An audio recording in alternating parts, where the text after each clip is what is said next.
some money makeover tips, and I'll be the first to admit that I definitely needed your help.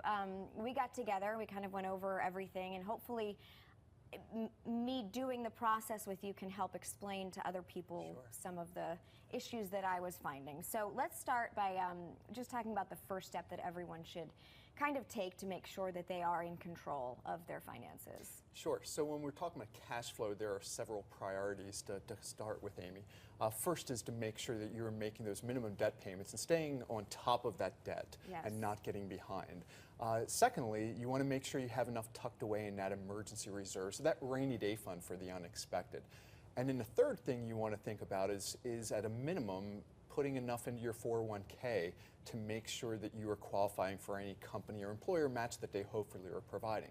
So those are some of the minimum things, but then you want to think about your expenses and identify what's essential and what's discretionary. And if anybody's looking to cut back on their expenses, and many of us probably should take a hard look at that, it's to ask yourself when you're making these purchases or all your bills, is this an essential or discretionary, and is it a need or a want? Okay, so then once you maybe have that list, you can say, okay, I'm going to take these wants and put that towards debt. Is that kind of the first step that you would take? Absolutely. If you can carve out some of those wants and some of the discretionary expenses if you can. and direct it that way, and that's pretty difficult. But of course, managing debt is very important. It's so hard. And now the general rule of thumb is that if your debt payments can be about a third or less of your current income, that's the most ideal arrangement.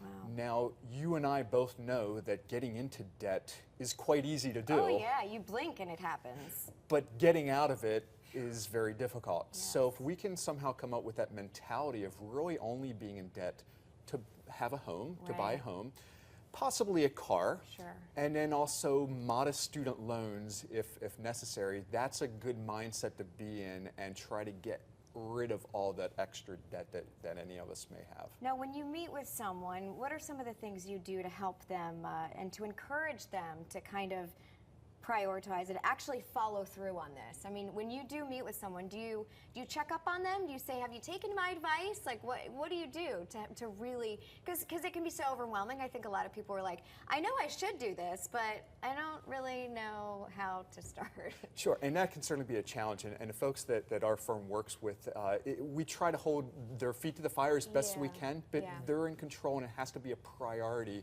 to them of saving.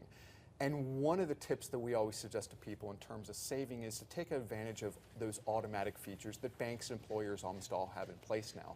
So from your paycheck, we know there's all these deductions, but for having your 401k deduction to automatically go into your paycheck, and if you can automatically increase that maybe every year, that's ideal. And then the other thing is to send money directly to a bank savings or another savings or another investment account as well, rather than having the residual always go into your bank checking account. Because once it goes in a checking account, sometimes that can be a black hole, and it's very easy to spend money that's in your checking account. If it's so there, it'll be spent, Absolutely. So putting it in a separate place is key. So do we want to pay, just so I'm clear with everyone, do we want to pay off debt first and then save, or do we want to be doing this both at the same time?